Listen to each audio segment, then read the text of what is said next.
This is GT racing right now. He's got traction, he's going around the outside of both of them! Maloney! Oh, he's taken Anderson! Anderson's up top here! Oh my God! Oh. Big crash! Oh my goodness, half the field's going to get full! This is very close. These guys are want to make their way through the field very quickly. Oh, there we go! Oh no! That's massive! This is it! This is over! I can't believe this! Oh my God! God, what?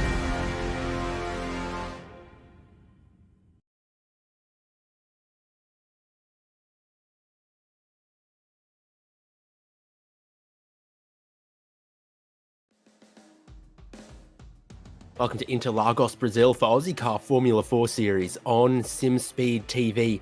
It's been such an exciting championship, buzzy, little, close racing, open wheel, junior single seaters, and they have been intense.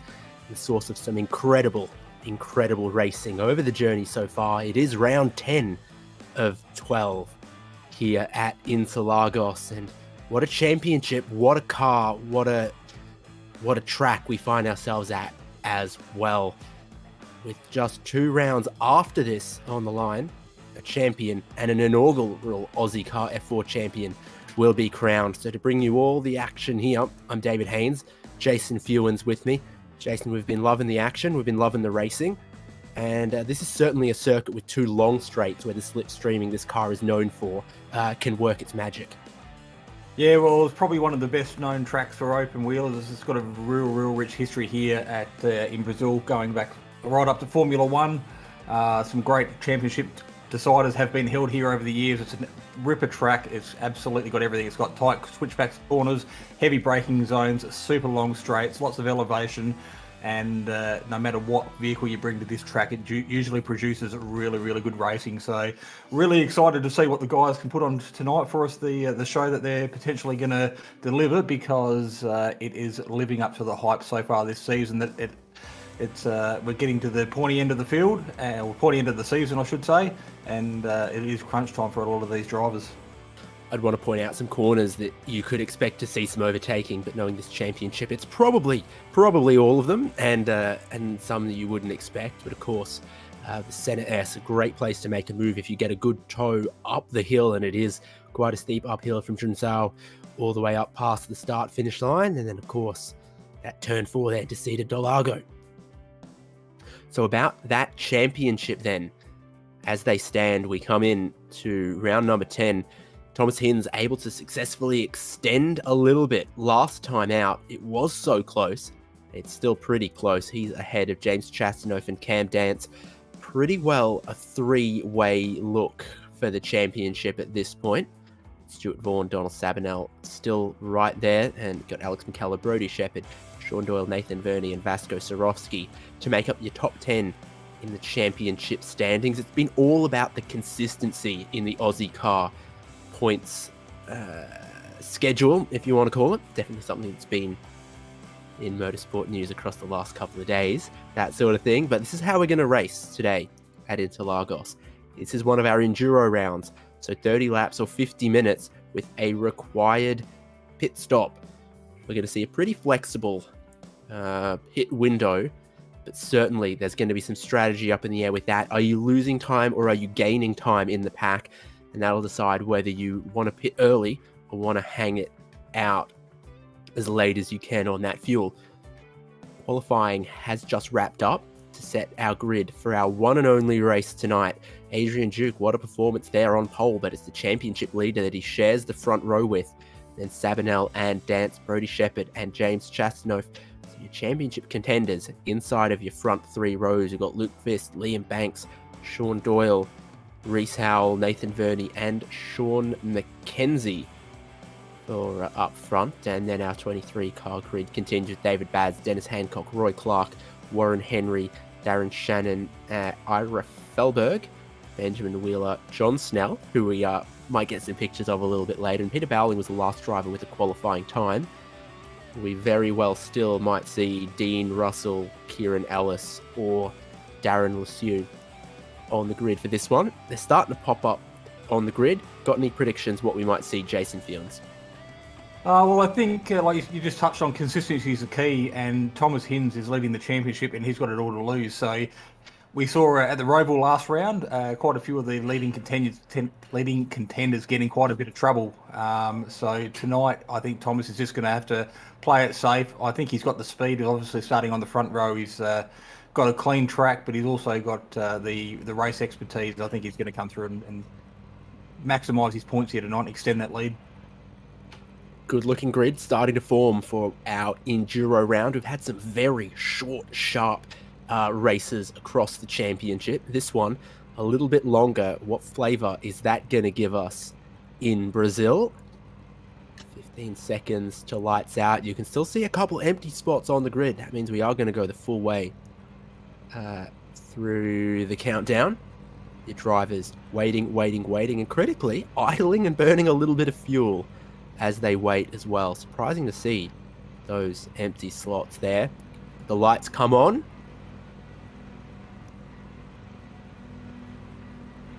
And the lights go out. Great launch right up there from, might have been Sean McKenzie, but not a great launch from Thomas Hinds. And look at Cam Dance trying to squeeze him there around the outside of turn number 1. Adrian Duke, the perfect standing start. Cam Dance, pretty aggressive as well, and he is going to try to move himself up. Hinds from third, back in a second, and they are tightly stacked as they come through the first 3 corners. Yeah, plenty of side-by-side action as they make their way down the hill for the opening couple of corners on lap 1. There is still a couple of cars making it side-by-side down the back straight for the first time, but majority of the field is in single file. A couple of cars there on the left-hand, double left-hand sweeper as they make their way down the hill, battling for position still. But out in front at the moment, it is Adrian Duke leading the way. He's got a good little gap on the cars behind him. Cam Dance in hot pursuit. But, yeah, like you said, it was Sean McKenzie. They got an absolutely ripid start off the, as the lights went green, made up a couple of positions before turn 1. Yep, so Cam Dance is coming from 4th on the grid to running up in 2nd. Hinds has gone back 1 spot there. As we watch 66 is Sean McKenzie. Helped by the grid being a little vacant around where he was, but he really got away with the perfect timing. A little bit of wheel spin, didn't bog it down. There's a look at John Snell and his flash little setup he's got going on. Seatbelts hopefully done up tight. Tony Quinn has taught us anything. You gotta make sure they're good and snug. It's VR. It looks like it's a direct drive wheel, and it's on a little bit of motion as well, so he'll be maybe stiff and sore by the end of this Enduro race, but he'll well deserve whatever beverage he chooses to open post checkered flag. Looking at his view there, 6th gear, they really do wind these cars all the way up towards the start finish line. He's going to gain 1 spot because someone has gone deep at turn 1 around. Kieran Ellis running wide at turn number 1 on the opening lap, I reckon it was. Julian now, Dennis Hancock in front of him. He looks to try to get down the inside at turn number 4, shows the nose, but breaks earlier. And you've got to be careful here. The track drops away from you really aggressively after that exit curve. If you do run wide, it keeps pulling you out wide. You'll pick up one of those incident points as well. The lead, though, heating up, as it does in Brazil. Duke from Dance, from Hinds, in very close company, and they are not shedding the rest of the pack either. There is the championship leader. Yeah, Donald Sabinow doing a pretty good job there in 4th. It's about 7 or 8 tenths of a second to the gap in front Hinds, but he still has a slipstream as they make their way up the hill for the second time. But it is critical you get a really good drive out of that bottom corner, because this, even though it's not the longest straight, it is the longest acceleration zone on the track. So the slipstream really important here, as is the undercut that I've found in whatever I've raced here. So it'll be interesting when it does come time to pit, the first person to blink, because I think that undercut just may work in someone's favour, and you might get a couple of free positions. Now, Jason, to the best of my knowledge, you're not his dad. You did tell him to tidy up that room last time. It doesn't look like it's happened, unfortunately, but his focus is definitely elsewhere, trying to use that slipstream, trying to stay in touch with Cam Dance. And given the points lead and the way the points pay out for Hinsey, just to be in the top 5 and stay in touch, not let Cam Dance, score any massive points over him, definitely what he'll be looking to do is to stay in touch, stay in it, and stay on the track. Make sure he bags some points.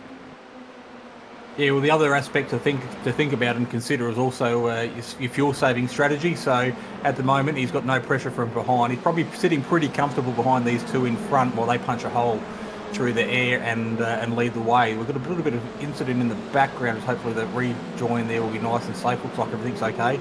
Luke Fist has gone for a little bit of a loop there at the top of Ferradura, the horseshoe. I don't know what the corner after that's quite named, but it's one of a few little hairpins that you negotiate in the middle sector of this lap. Very quick in sectors 1 and 3, but sector 2 here, he's got a little bit of curb. He's out on the curb braking, and he's maybe just gone in a little hot there, found the surface a little slick.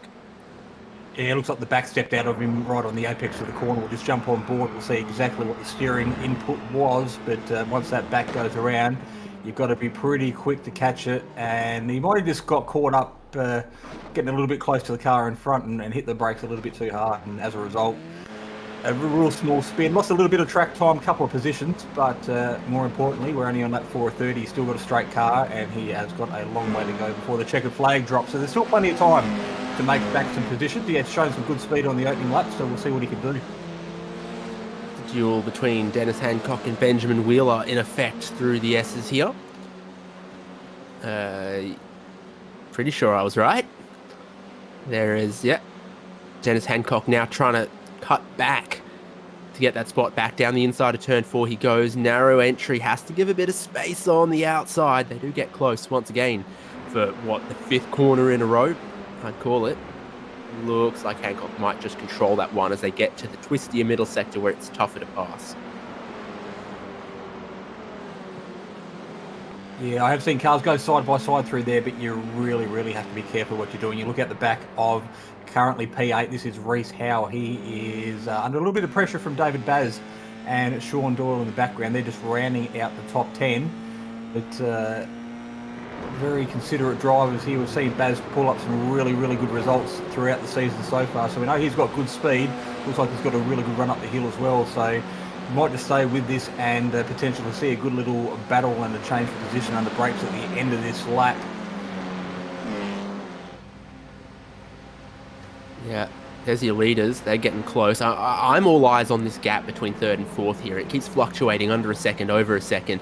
It's that next group there. Howell, Baz, Sean Doyle. A little bit off the line for Howell. Is it going to compromise him through 2 and then you'd be absolutely flat out through Curva de Sol 3 here? It's all about lining up the slipstream, clicking up through the gears on the paddle shift. Thinking about down the inside, absolutely, for David Baz. Oh, not quite clear. If he was, that'd be the textbook move around this place. It looks like he's got enough speed to get the line job done on the inside, but really that move was set up half a lap ago as they had that good run up the hill. But Baz there getting the job done, just filling the mirrors of Reese Howe in front of him at the time. VRS replay, we'll have a quick look here. This is looking a bit further back in the field. This is Darren Shannon making his way to complete another lap, and he is in a hot little battle with Dean Russell. Side-by-side action, and just not enough grip on the outside of the corner, and car 72 into the fence, Ira as well, out of sympathy, and that makes it a 3-wheeled Formula 4. Yeah, Formula 3/4 for him there. Get me a slippery surface flag out there, apparently. There's a couple of these drivers finding the cars quite pointy on this surface and in these conditions. It's not that hot. It's just partly cloudy. 26 on the circuit, 24 in the air. That's lovely if you ask me, but they are finding the limits of the grip. Howdy of mind there. Chastano cutting his way past Donald Sabanel, not content to ride along in that group now that the top 3 have broken away. Chastity, one of the championship hopefuls, and he's now finding the need in this Enduro round to get his elbows out. Early stop from Sean Doyle as well. He's gone 6 laps into this and then gone and topped off the fuel. Have we just reached the opening of that fuel window then? Yeah, possibly. Sean being the first one to blink. I reckon he'll probably make a pretty good move there, because these tyres do tend to last quite a long time. So he should be able to make it home from here, and if he can come out in some clean traffic and not get into a little battle, which I think he will, it just might play in his favour. But I just did see Peter Bowling dive into the tyre barrier as well, a bit further around the track on that lap. So he's found himself back in the pits looking for a fast repair. So a bit of a forced pit stop for him, but no doubt he'll get back out there as soon as he can and continue marking off a heap of laps. Going as fast as they ever have up front as well, all of them within about a tenth of their personal best in the fastest lap of the race. So the tyres not dropping off, fuel getting a little bit lighter, drivers getting more confidence, of course, as the race goes on. Here is that slipstream. Sabanel clicks up into 6th gear, and he's going to make Chastano fight for this 4th place. It's maybe not what they want, with 1.5 seconds to the leading group to start getting a little frisky like this. Goes in pretty deep and skates it for Chastano. If you saw him really have to work to keep the car facing forward, lesser driver might have spun it in that circumstance. Your top 6 as you look down the straight towards the Ciudad del Lago. Yeah, Chastanoff taking the inside line, ran it down the back straight, but these 3 on screen at the moment really need to play it smart.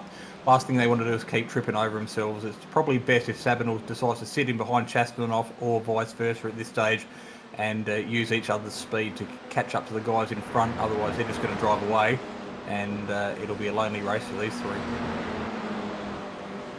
Yeah, Brody Shepherd just watching. Here's another little look from Chasty. And he's going to pull that one off. The view from 6th place looking forward.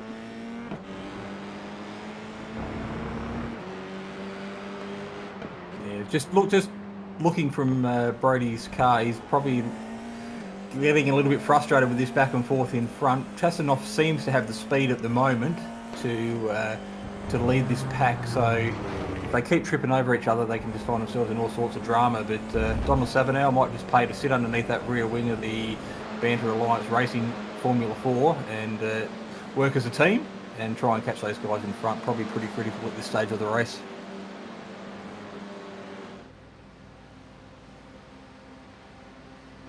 On saying that, it does look like Thomas Hinds may have just backed off a little, or dropped off a little bit off the 2 in front as well, so a bit more of a gap there than there was a lap ago.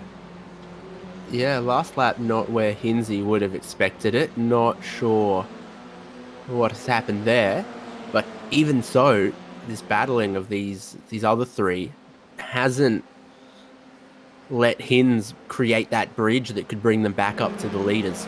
So I think it's looking a little like a 2-horse race between Duke and Dance.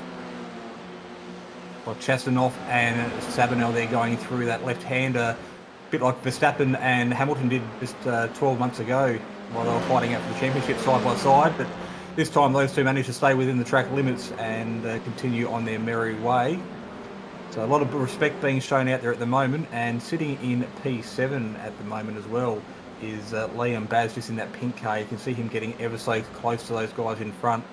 So he will be rubbing his hands together, just waiting for an opportunity to get on the back of this little battle pack in front, because there's a big gap to the cars behind. He's in no man's land at the moment.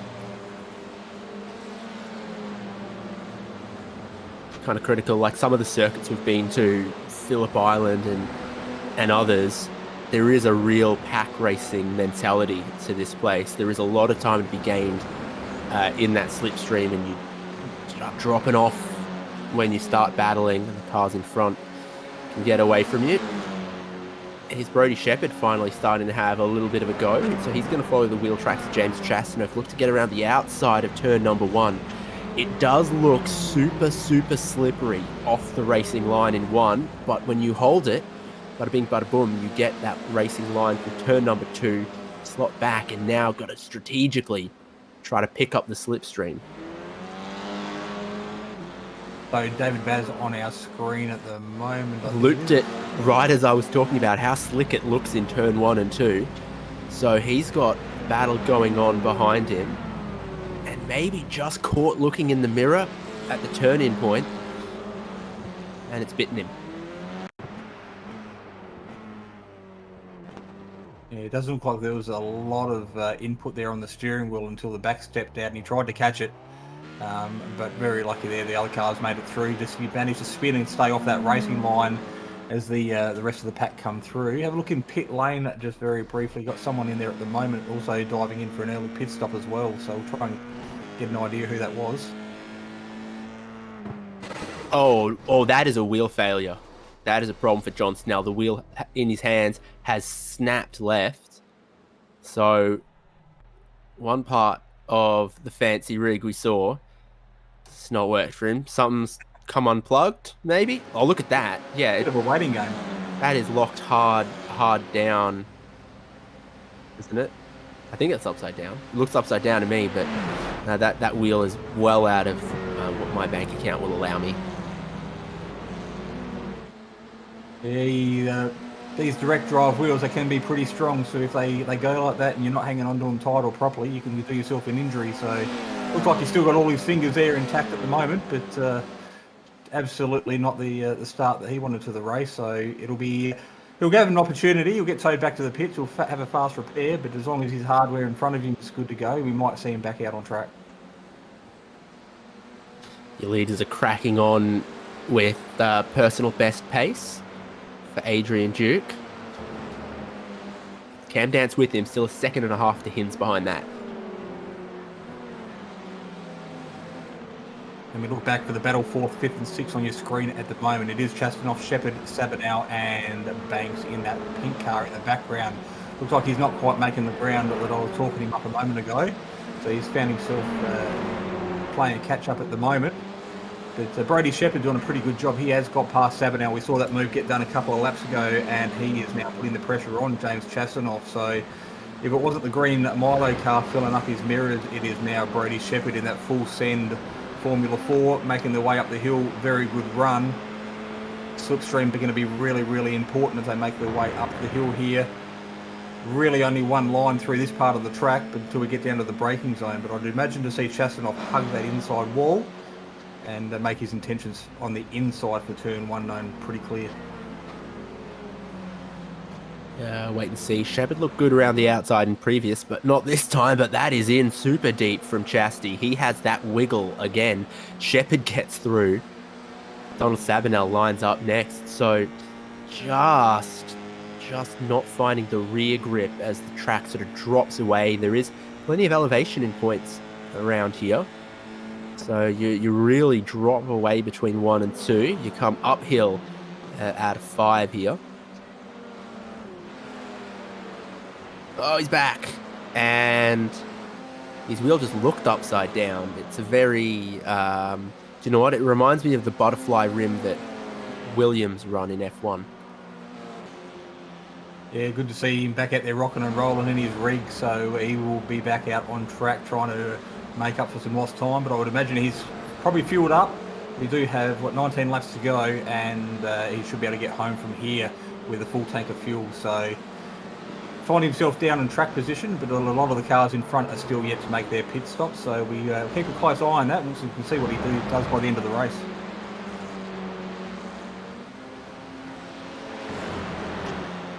Four tenths for the leaders. What do? You try to undercut, get instant traffic, run as long as you can. Wait and see, it's getting a little testy here over 4th. Sabinell's on the inside, Shepherd looking to go around the outside, being his trademark move, and of course James Chastanoff, mega speed as he gets the double toe. Cut down in 1, open it and straighten out turn number 2. So Sabinow back in front of this little pack. Brody Shepherd going defensive on the inside into this braking zone. Chastanoff using a good speed on the outside. A little bit of toe from Sabinow in front, but Simon finds himself just a little bit wide, so has to roll out of it. Shepherd holding in that position, but at the moment Sabinow got just a little 2 or 3 tenths of a second gap to the cars in front. So be very interesting through this tight twisty bit, see whether these two can latch onto the back of him yet again.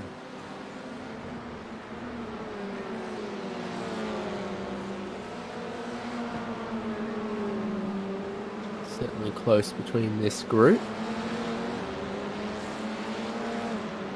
Hins still in that no man's land in front of them. Liam Banks still not quite catching him. And Reese Howell with David Baz, our top 10 at the minute. Biggest mover inside of that top 10 is David Baz, despite the half spin we saw earlier. He's gone from 13th on the grid to where he is at the minute.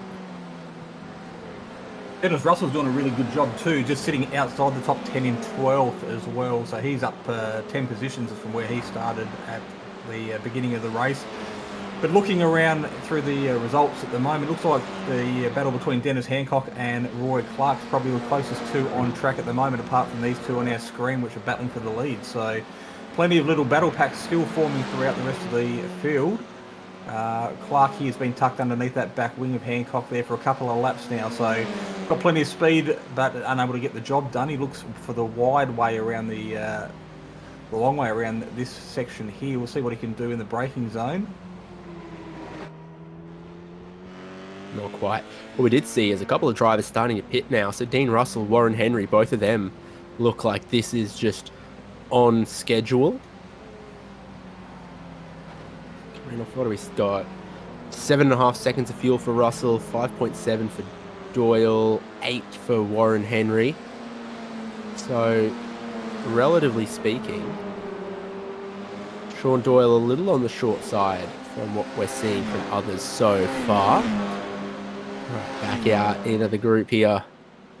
Dean Russell, and critically right behind Sean Doyle, who might be one of the other drivers to have already covered off their pit stop. So they're behind Darren Shannon, who hasn't stopped here.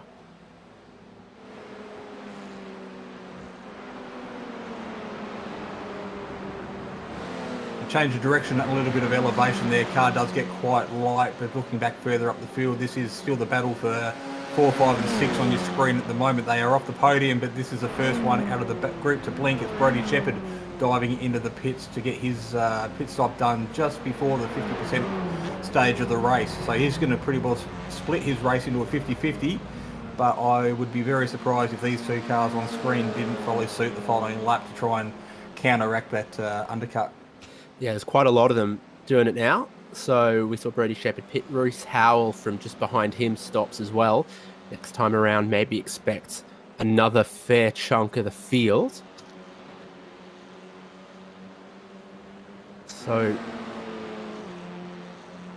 fair chance of an undercut for Brodie Shepherd, depending on how Sabanel and Chastanoff race each other on this lap. I'm pretty keen to see what the stop time is for Shepherd as well, because I'm real concerned about Sean Doyle, I think it was, with his 5 seconds worth of fuel. So Shepherd back out on track. His pit stop was 5.5 seconds. So maybe that is the magic number these guys need to consider to get home. Yeah, looks good then. Here's a few of these drivers that have pitted now with a little bit of traffic. Oh, Roy Clark around. And it looked like Sean McKenzie avoiding as well. Yeah, Clark parking it out on the AstroTurf at the bottom there of turn number 5. I think it is at the back straight. Sean McKenzie on screen now. He's had his pit stop. He is out on track. So the relative showing a 1.8 second pit stop, so that's not going to be enough fuel for him to get home. So might have been a click of a button to get himself back off the jacks prematurely there. So it looks like another pit stop in the pipe works for that car. So from our group that was 4, 5 and 6, we've had Sabanel pit, we've had Shepherd pit, still waiting on Chastanoff there, but it looks like going the lap longer has worked pretty well for Sabanel. Banks, Verney and Wheeler also in the pit lane. Your top two yet to blink. Yeah, there's rejoining the race for Sabanel, and Brodie Shepherd will be up to speed. Not that far behind him. I think he'll get in that second window and pick up slipstream. But the pitting one lap earlier didn't do a whole lot for Shepherd. Quite a unique pit exit here too. You can just see the cars on the inside of the pit wall there making their way back down, but it's probably after turn 3 before these cars make their way back out onto the racing circuit. So you have a pretty good idea and plenty of opportunity just to see in your relative who else might be coming up. But it's one of those pit lanes that's pretty unique here and very, very easy to merge back into the racing or back into the racing pack. Leader pits, Cam Dance carries on. Adrian Duke on the lane. It's 80 k's an hour for a pit lane speed limit here these days. And as the pole sitter, Duke's going to have the pit bay all the way down the end. Chastanov in as well. I hope he knows you can go to the left of that green cone and not get penalised. Yeah, he knows. He knows. Many other drivers pitting as well. It's now just a small number that haven't stopped. It's Cam Dance, it's Thomas Hinz, Dennis Hancock, and Darren Shannon at the moment. It's Chastity coming out of the lane. Slightly shorter run through the pit exit than it is the long way around the outside of turn 3. But the car's out on track. Carry a little bit more speed down, so the Chastanov merges back in behind Sabanel. There is very little between them, and obviously Sabanel up to speed. Chastity's still got to get some temperature back into those tyres, but Shepherd off the back of that little group now by about a second and a half. So Duke is back out on track. He is sitting third at the moment, but obviously the first car to pit, Sean McKenzie, making his way out of the pits now for the second time. Hey, are we seeing it's 5 seconds for fuel, but 7 seconds if you want to change the tyres? I think that's the split that we're seeing across the strategy here. So Duke, Sabanel, Chastanov, no tyres. The highest running car I can see that maybe did think there could be a performance advantage to new tyres is Reese Howell. David Baz might have done the same. So this looks like it's going to clear all the pit stops. Cam Dance going 1 lap longer than the race leader. He comes in. Thomas Hinz follows him in as well. Oh, Hinzy's got the limiter on, and Dance is gaming it.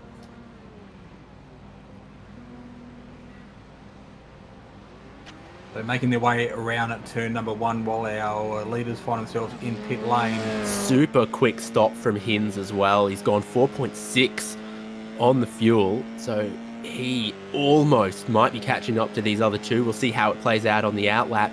Dance in the lead of the race. You see Duke on the circuit. You see Hinz on the pit exit. This is your leading 3 now. Everyone has made their pit stops. So the field sorted themselves out back to where they were before the flurry of pit stops happened. Dance, Duke, Hinz, our top 3. Sabanel, Chastanov, and Shepherd, 4, 5, and 6 on the track at the moment. So very key players within our championship, all within the top 6, but spread out on track nonetheless. You can see the gap. Has Dance just managed to break the toe into this final stint? Here's Sabanel and Chastanov.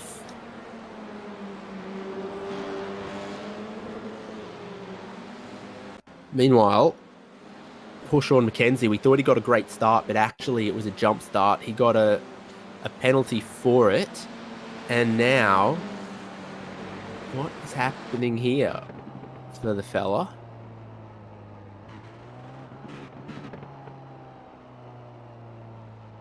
Yeah, not too sure what's going on here. It looks like he's going to retire the car. He's pulled off to the side of the track, come to a complete stop, but car's still running. He's back in the pits, so wonder whether he's had a screen failure of some kind or a technical issue. But car 23 also making their way back on track after a little bit of a slowdown. He's off the racing line as well. Yeah, Dean Russell went for a little loop. One of the drivers who'd been moving up the fields a lot.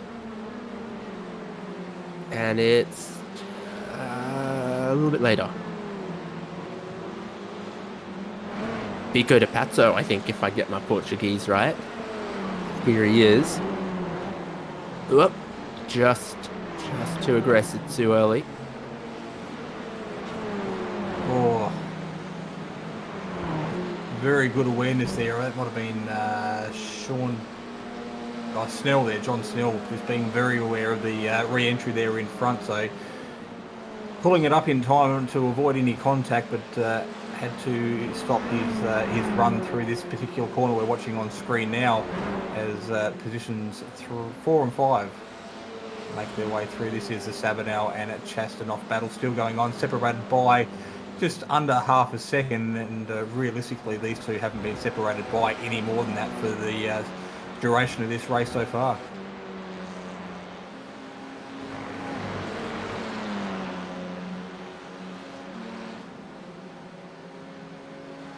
just Sabanel there hugging the inside line up against the fence as our leader makes his way through turn 1 for the switchback. He's coming up to some lap traffic at the moment, so that might just play into effect. Oh, sorry, second place, because Cam Dance is out in front at the moment, isn't he? Leading the way in car number 6. So yeah, gap yo-yoing up and down a little bit. Crucially, right around 1.3 seconds. If Duke could get it to 9/10, the draft would do the rest. But he critically can't quite get there. And for Dance, he doesn't want that to happen. So he's putting in some of the best laps that he possibly can. And it's a similar situation. Hins in third to Duke in second. They're all just strung out a teeny bit too far. Baz and Nathan Verney 9th and 10th. Yeah, we haven't said much of Nathan so far, but doing a pretty good job out there on track at the moment. He's started 11th and he's sitting inside the top 10. So relatively good speed compared to his qualifying time, but he is in a nice little battle with David Baz at the moment, tucked underneath that rear wing, and no doubt keen as mustard to promote himself up another spot, get another couple of points towards his championship campaign. But Baz being a wily old competitor, I don't think he's going to roll over and give it to Nathan. He's got to earn it every step of the way.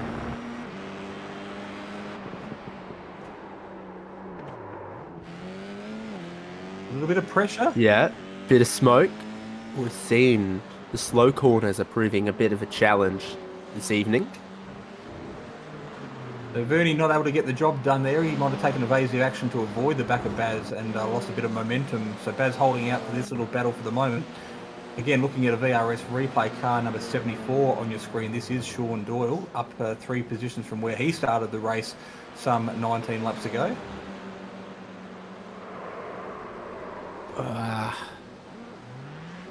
Doing his best impersonation of a Tokyo Drift.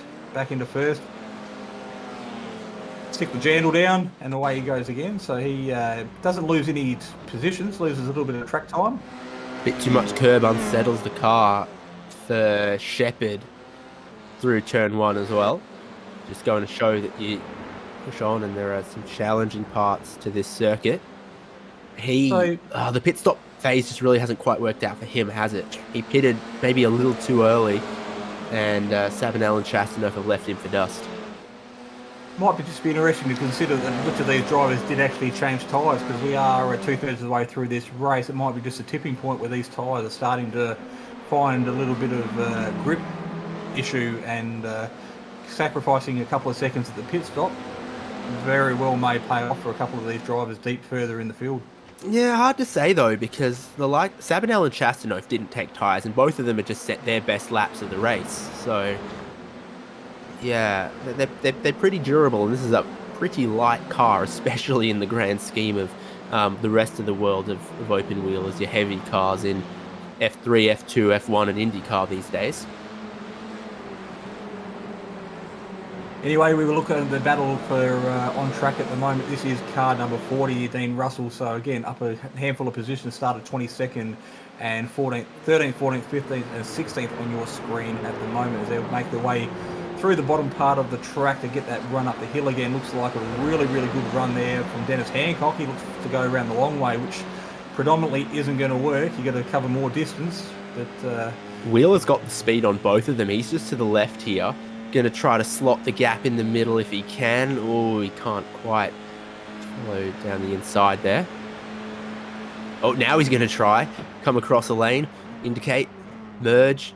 Around the outside he goes. Really confident, but it does have a bit of a wiggle for him in a couple places there, if we're honest. Enough grip there to get the job done, though, so he finds himself up a position, but straight away there is a retaliation by car number 40, Dean Russell there, so he gets to run down the back straight and has the inside line for this double left-hander. So a little bit of success there for Wheeler through turn number 1. The car off with a heap of smoke there on the right-hand side. Doyle well, again. Knocking back some positions. Yeah, Doyle. Something's not clicking for him. Baz looking around the outside, inside for the next in this section of the circuit where the corners fold back and forth in on each other. Look at this. Hinzi's managed to catch and pass Adrian Duke for second place. Last lap, a second off where he'd previously been for Adrian Duke. So he's had a little wobble somewhere. Bit of traffic up there for your leader, Cam Dance, as well. But he's got a lead at 2.1 seconds now. Yeah, I think Duke's had a little bit of a moment as he made his way up the hill, and that sacrificed his run through the fastest part of the circuit. And of course, Hinsey managed to get within that slipstream and get the move done. But further back in the field, this battle between Russell and Benjamin Wheeler still going on, and of course Dennis Hancock there in the background just waiting for an opportunity if these two guys make a meal of it. I'll do it. I'll put my foot in it. Do you know those like kids' caterpillar toys you pull around on a string and one bit follows the next, follows the next? That's what they look like. Coming up the straight there, just following the leader, following the next, following the next. A little bit of a conga line. Now on the attack. Benjamin Wheeler down the inside, and it works out for him there, and he's going to get a good exit too. It's Dean Russell who gets compromised, and Dennis Hancock makes it a 2-for-1 special. We've got Warren Henry just in behind them as well. Cracking little four-way scrap. And Sean Doyle can still get into this. He's a second and a half back, and they are battling, not optimizing their speed as they try to optimize their position. Yeah, plenty of changes for position out on track at the moment, but Chastanoff and Sabinow still going at it. Again, separated by just a little bit of daylight, but plenty of racing still to go, 8 laps. But Hims and this is Adrian Duke, of course, our race leader earlier on, doing a pretty good job there in second and third. Yeah, it's closing up as well. You'll see it on your timing column as you look. Down to 1.8 seconds.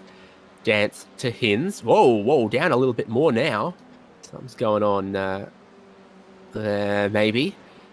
Since we had those pit stops, though, it's brought everyone back together. Shook up the jar, and there is plenty of great little battles here, there, and everywhere. Second and third together, fourth and fifth together. David Baz and Nathan Verdi still battling over honours inside the top 10.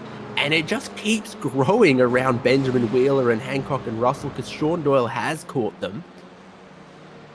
And Roy Clark and Darren Shannon in 17th and 18th were lapping quicker on the last lap than that pack as they fight as well. So it is just all happening.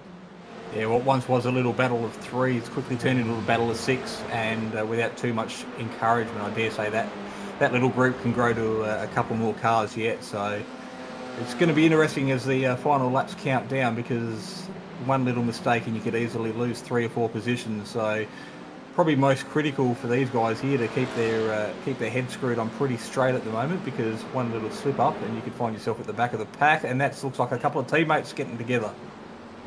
That is one little slip up right there. Take a look at that in Sector 2 of the circuit. After Ferradura.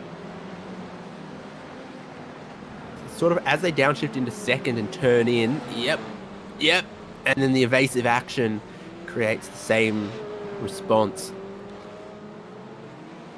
It's like when one person pukes and then it makes someone else puke. I'd go with the yawn analogy, because that's probably yeah, a bit nicer. a bit more of a nicer image for people to imagine. But we jump on board. This might be Sabinow, I think it is, with the purple helmet.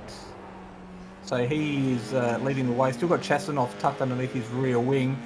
But Sabinow sitting 4th, I think it is, in our Drivers' Championship, with the car behind sitting in 3rd. So, and of course the 2 out in front, Thomas Hins, our championship leader, and Cam Dance leading the race. It's heating up. It is heating up. That gap down to 1.2, depending on exactly how you measure it. Another 2/10 or 3/10 on this lap, and we'll have a 3-way fight for the lead. Hins just needs to close it down for 1 second, and he'll start picking up that slipstream. That'll give him speed down the pit straight and down towards turn 4.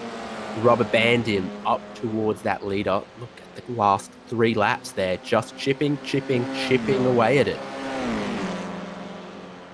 These guys got to be careful not to overcook and put too much heat in their tyres as well, because I'm not sure whether Dance is necessarily taking it easy, but he hasn't got the slipstream benefit that the two cars behind at the moment have. But looking back in the field, another couple of teammates in together. This is car 822. I wonder, Dance is probably burning a little more fuel now than he was in the first stint. And Hin's got to save a little bit, and might hope he can save a little more if he can get up there. So there could be the fuel foot, but this is where the great action is. This is what we've always loved about Ozicar, is it's for everyone, and we always get these great battles in the middle, in the meat and potatoes of the pack. It's why guys like these keep coming back for season after season of whatever it may be, you know, TCR, F4, everything. Skip Barber, of course.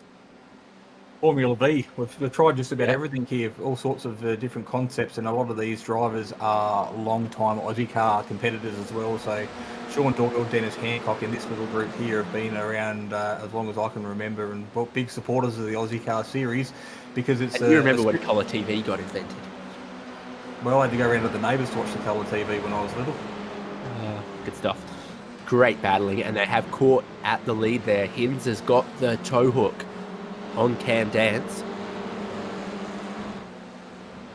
So something to race for everyone. 5 laps to go in the Enduro from Interlagos. Benjamin Wheeler's been at the front of this train for a bit in that there. Here is that gap. It was getting chipped away at, and you knew once it got to a second, it'd dissolve very quickly. Yeah, so 0.4 of a second pulled out of the leader in that last lap. So that's just the carrot in front of the donkey that Thomas Hinz needed.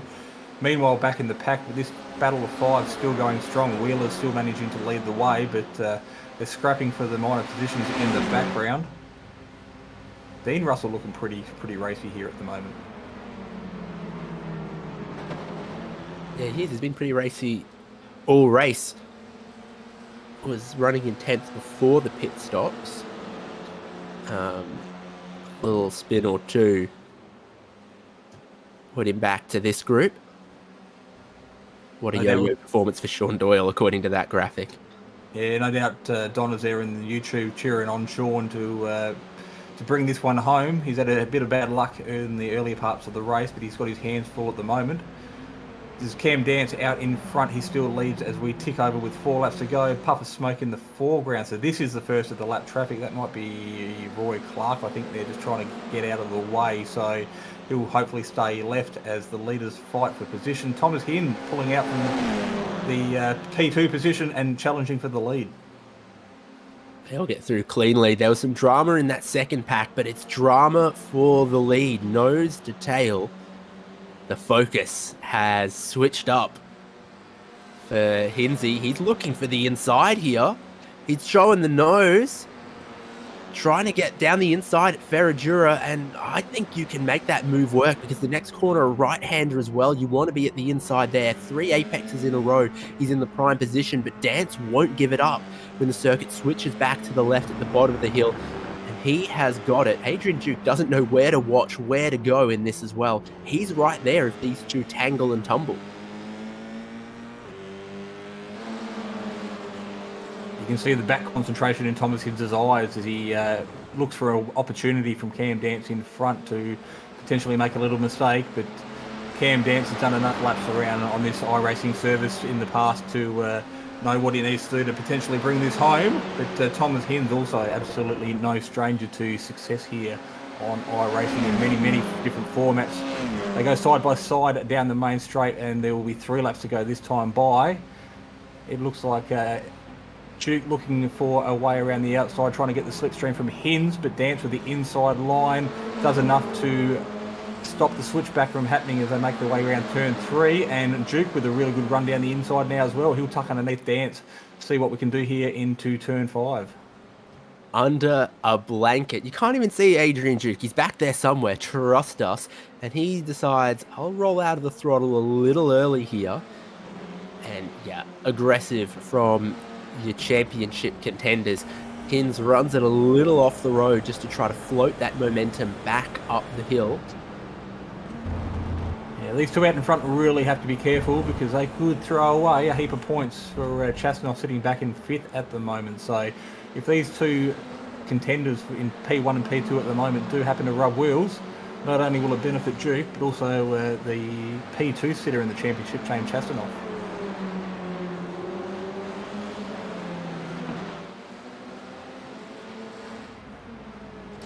You almost can't look away from several places at once. Doyle and Wheeler side by side in 2.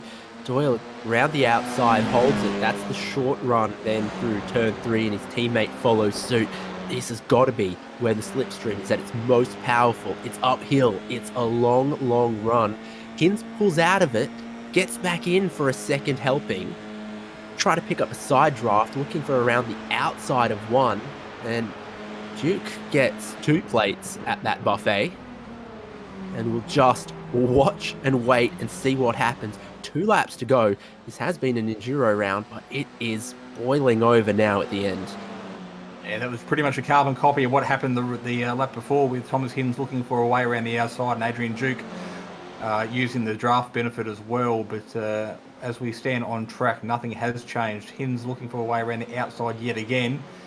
He keeps throwing that card on the table, so wouldn't be surprised if he just tries to lure Dance into a false sense of security as he has a look down the inside now. But is he going to have the inside grip to get the job done?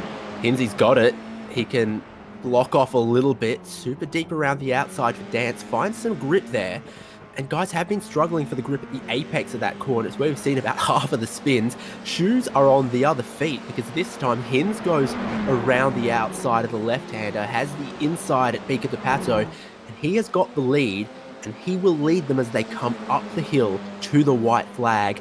You're starting to get a Daytona Speedway situation here. Do you want to lead the field as they come out of Zhongshao at the bottom of the hill? It is a long run up the hill to the timing line to Barney with the checkered flag in 1 lap's time.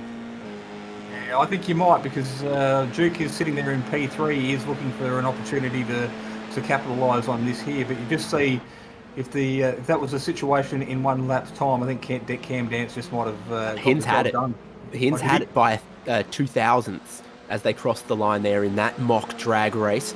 Dress rehearsal for what could happen at the end. But look at Adrian Duke. He says, white flag, I'm in for this. Slots it down the middle, puts Dance back to 3rd. Hinz is still going to try to hold the inside here. Duke around the outside, trying to keep it in track limits. Has a wobble and a bobble, and that lets Dance get right back into it. Hinz is trying to find what line he can block off, and I think the right-hand side is the place to be up the hill here. Just keep an eye on Thomas Hinz's eyes in the bottom right-hand corner, because I don't think he has blinked for about 3 laps running straight. They are on stalks, mate, and he is probably thankful for what Adrian Duke is doing here. If it was mano a mano 1v1, Hinz would be really, really in trouble here, but the Duke getting into this just blocked out Dance a little bit, so Hinz will lead them at the bottom of the hill here, and he needs to just absolutely maximize this, because Dance knows what he's got to do. He's got to stay in the slipstream, pull out at the last possible minute. Duke in 3rd. My goodness, it is the drag race. It's full throttle, and it's about the strategy, and I don't know if Dance is close enough. Hinz will be begging for the line to come up. Dance will be asking for 1 more lap, and Hinzy gets the win from Dance, and Duke battles elsewhere. We've had a bit of a spin maybe from Dennis Hancock as well. Great battle for the podium there. Chastinov gets 5th to keep him in that championship hunt for another round. Yeah, Chastinov ended up a couple of seconds off the back of Saba now in P5, so something might have happened there on that last lap between those guys as well. But while that's all happening, there are still plenty of cars out on track battling for position, because they have not greeted the checkered flag yet. This is Sean Doyle and Ben Wheeler battling for 11th and 12th. So Wheeler's showing really, really good speed there a couple of laps ago, but he has seemed to have dropped back a couple of positions there. So he's behind Doyle now as they make their way through that second to last corner, climb up the hill. It's 0.3 of a second gap to the car in front.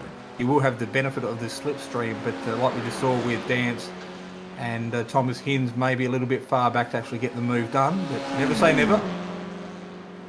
I'll never say never when there's some drivers who could cough and splutter out of fuel in the last 100 metres, but it won't happen for Sean Doyle. He does hold on to that 11th from a charging Benjamin Wheeler. Dean Russell, one spot back, is still going to be the big mover of the race, up 8 spots. He was one of those that didn't really have a qualifying time. Hardware problem for John Snell, but he still got back into this one, and he wants to challenge Ira Felberg to the end there. Great race for those guys. When does he undo the buckle on the belt, on the seat belt in that one? Once the car has stopped, I'd imagine. So that just about wraps up what it has been an absolutely stellar performance by the drivers here in the Ozicar Formula 4 Series for yet another round. We are getting ever so close to the championship decider with a couple of rounds still to go. John Snell there still buckled in, having a bit of a look around, catching his breath, and just trying to recap as to what exactly happened. So, bit of a stretch for the legs there. Obviously, 30 pretty intense laps out there for a lot of these drivers, so they'll be able to go and... One of the other great little additions he's got there is the fan on top of the wheel that I think is calibrated to the car speed. Great for these open wheelers. However, we all know that Sean Doyle's biggest fan is in our YouTube chat. Let's take a look at the finishing results from the round 10 Aussie Car Formula 4 Enduro at Interlagos. It came down to that final lap. It came down to the pack racing and the run off the final corner. Thomas Hinds just managing to hold on to it from his title rival Cam Dance. Hinds extends his lead. Adrian Duke, what a great performance from him there to be in and amongst it all the way to the end, and a great qualifying pole lap from him as well. And it's Sabanel, Chastanoff, Brody Shepherd. Those three had a great battle in the early part of the race. The pit stops maybe broke them up a little bit. Luke Quist, Maurice Howell, quiet achievers there in 7th and 8th, I guess. Nathan Verney and Liam Banks. Our top 10, Jason. Yeah, really good racing there by a lot of those guys inside the top 10. And that's taking away absolutely nothing from these guys on screen at the moment. Sean Doyle and Ben Wheeler, we saw them put on an absolutely ripper performance in the dying lap, separated by 0.2 of a second. And then just 0.3 back again was Warren Henry. Pretty quiet race. We didn't speak a lot of him, but a really good result for him. Dean Russell there up a heap of positions as well from where he started, following across the line by Dennis Hancock in P15. Then it was Darren Shannon and Roy Clark in 16 and 17. Clark being the first one off the lead lap. Ira Felberg, after a bit of an incident earlier on and kissing the inside tyre barrier, finished P18. John Snell after hardware issues in 19, and David Baz 4 laps down. We didn't actually see what happened to David because he was battling for a top 10 position early on as well. Peter Bowling 5 laps down. He had a couple of spins throughout the race, but managed to keep going. And then we get into the non-finishers. Sean McKenzie 14 laps down. Kieran Ellis 25 laps down, and Darren Lassou and Alex in car number 21 there, 31 laps off the pace, so they were non-starters. Yeah, we did see 1 or 2 cars missing from the grid, didn't we? But those who were there really, really put on the action. Let's have a chat with a couple of our drivers post-race. And I'm always a fan of counting down, not up. Let's bring in the pole sitter and third place man, Adrian Duke. Great performance in quali, and wow, it resembled Daytona in stock cars in points with the pack racing. Yeah, that was heaps of fun. I wasn't actually expecting to be as competitive as the guys at the top because they're normally miles ahead of me. Yeah, I really enjoyed that experience. It was great. Yeah, no doubt. Tell us about the strategy a little bit then with the pit stops for our Enduro round. Didn't look like it took that long to get the fuel in.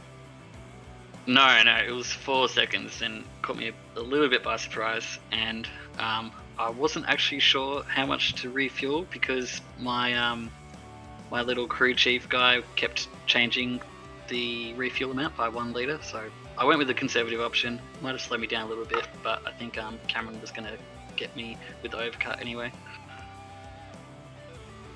How about that final stint then after the pit stops? I mean, Cam had a handy little lead, and between yourself and Hinds, you really made a 3-way fight of it. Yeah, that's probably some of the most fun I've had in iRacing. That was awesome. I know I was kind of hoping that those two would kind of tussle a bit more and kind of let me through. But yeah, that was super clean, so I didn't really get an opportunity. And when Hinsey gets you that gift that he owes you, where are you going to enjoy it? Because certainly there was a point there where you getting amongst it, maybe just played to his favor. It's always going to be like that in the three-way fight. It's like rock, paper, scissors. Yeah, yeah. Well, Hinsey was pretty fast. I thought he was a little bit faster than Cameron, so I think he was kind of, I don't know, it was a little bit inevitable for him to get past, but I don't know, I was just going to try and get amongst it and take advantage of any sort of little accident that popped up. Great performance. Great to see you take it to some of our championship protagonists, and best of luck for the remaining rounds. Anyone you want to thank? Just the other iRacing guys I normally race with. I think one of them was watching. Yeah, so thanks to those guys. That's it. Thanks to you guys for putting on this awesome series. It's a pleasure. See you in 2 weeks. Thanks. Yeah, Adrian Duke there, our third place getter and podium place for tonight's race, doing an absolutely stellar job and talking himself down a bit there, but he definitely had the pace, the skill, and the ability there to mix it with the best that Ozicar Formula 4 have delivered so far this season. So really, really good result. Can't find our second place getter here tonight. I don't think he's quite ready to jump in the commentary box, but might be off having a sook. Possibly.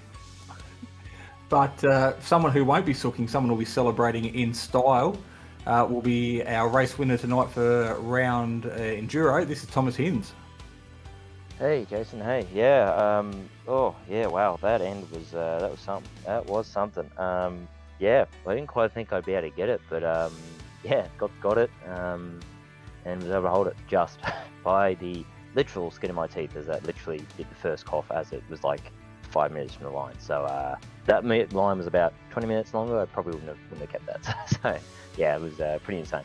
Yeah, we don't need to talk about probabilities, mate. You did exactly what you needed to do tonight. It didn't hurt that Adrian Duke had a bit of a crack at dance there on the last lap as well. It kind of just gave you a little bit of breathing room. We saw a mock drag race to the line the lap before, and I don't know whether you're aware, but I think you crossed the line by 0.002 of a second. So from our perspective, we knew that drag to the line was going to be pretty close. But obviously tonight you've done a really, really stellar job to bring home a heap of championship points and, more importantly, extend that lead. Yeah. I mean, that was obviously the key. I was just hoping to either be ahead of Cam and James, or at least be right behind them. And obviously qualified really well. I nearly got pole again. I think it's the second time in this F4 season I've missed pole by like under a tenth. I think Tsukuba, I think Vorney got me by like half a tenth, but yeah, it was on the front row, which is great. The trouble and everything was just perfect. And then didn't quite get the great start, but that was fine. Just sat in behind Cam and was just going to sit there, and then had a little wobble that dropped me off the back of them. So I had to sort of keep pushing just to try and keep in range.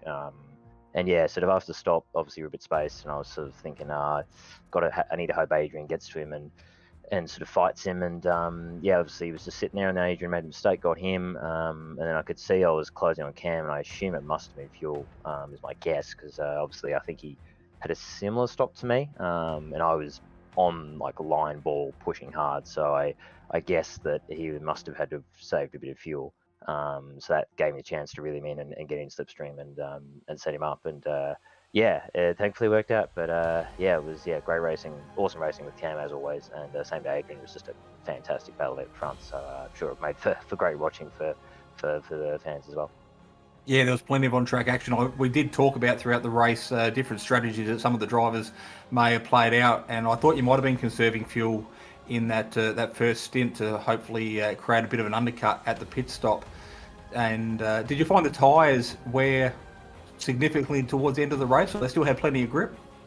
I'll totally. I always forget to check the tyre wear. It's funny. It's like the one thing I always forget to check. No, it still felt really good. I think the tyres on these F4s are pretty durable from what I can gather. So they seem to go quite a ways, despite the fact that obviously these cars usually just do sprint races. But no, tyres were great. But yeah, the fuel was interesting because I was just sort of sitting there saving, but I was a bit mindful because I sort of learned at Bathurst about that because obviously at Bathurst I was doing the same kind of strat and I underfueled and ended up running out there at the end and losing the spot to James. So I was a bit tentative. I was looking at it there while I was behind. I was like, oh, I could go a litre less, but because obviously these things use no fuel, it's pretty hard to make back big chunks. So I thought, no, I'll stick with the fuel I've got, and it was almost actually kind of good in a way.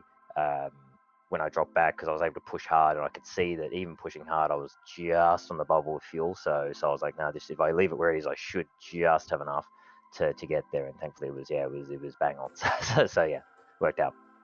So fuel calculations and race strategy obviously playing a big part there tonight. You've done exactly what you needed to do to, I said, score a maximum point. So well done tonight. You've put on an absolutely stellar show. The whole three of you out in front really did a fantastic job. So we'll be back again with a couple of rounds to go. You're looking pretty good in the championship, but I know we probably don't want to talk about it because it's too early. It's still a long way to go. It's one of those mockers that the no racing driver ever wants to think about until the job's done. But we're off to Barber Motorsport Park, another track with a lot of undulation and really suited to these cars. You're looking forward to that?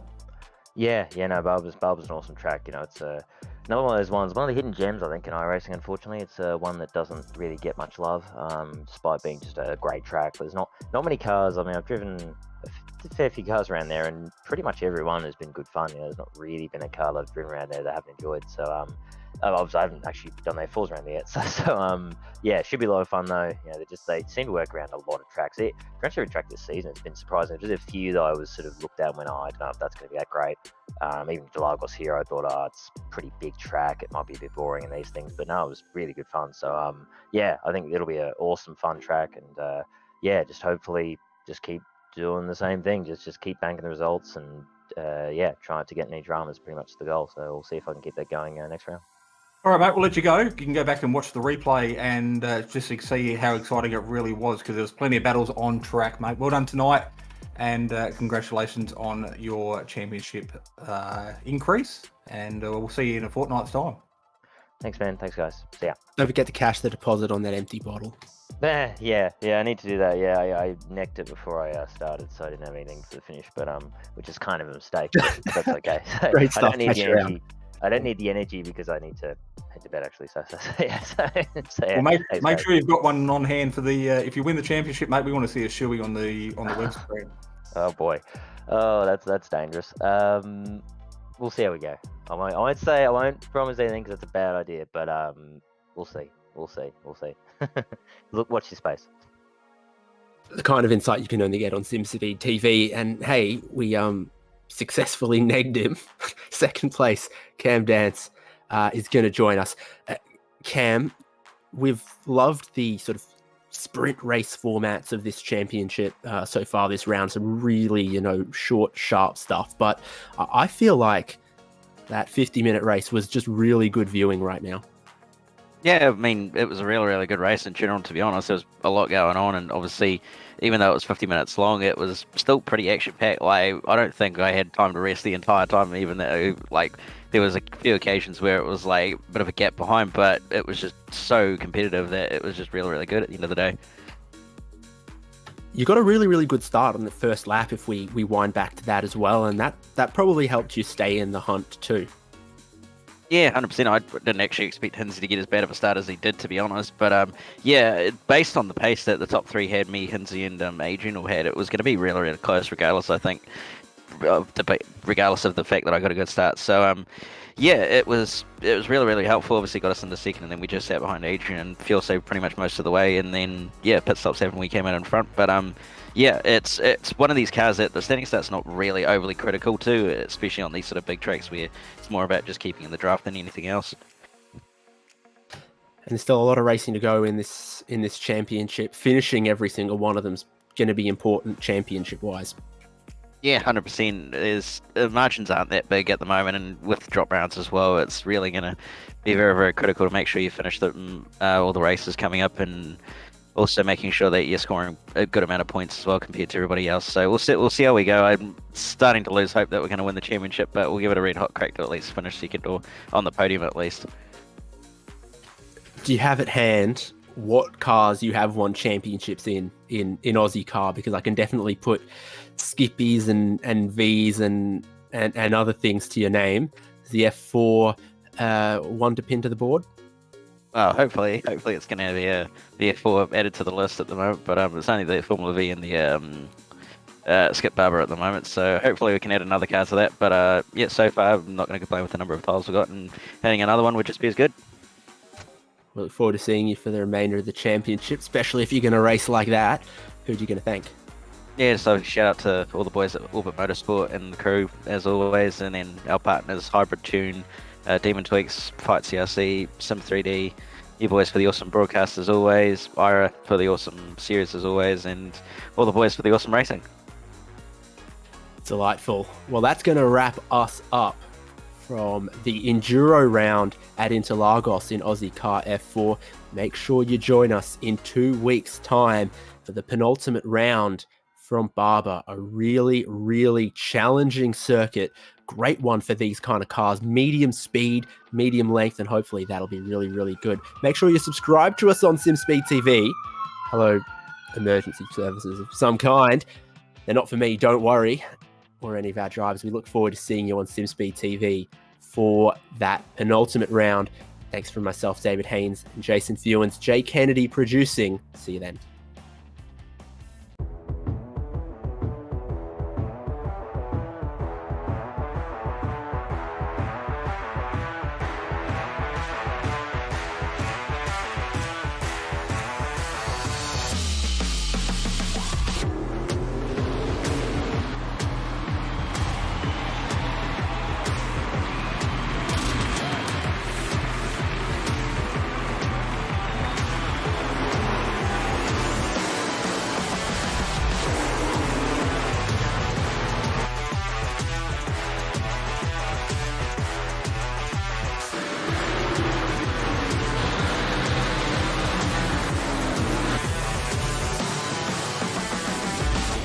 World of Outlaws Dirt Racing is available now.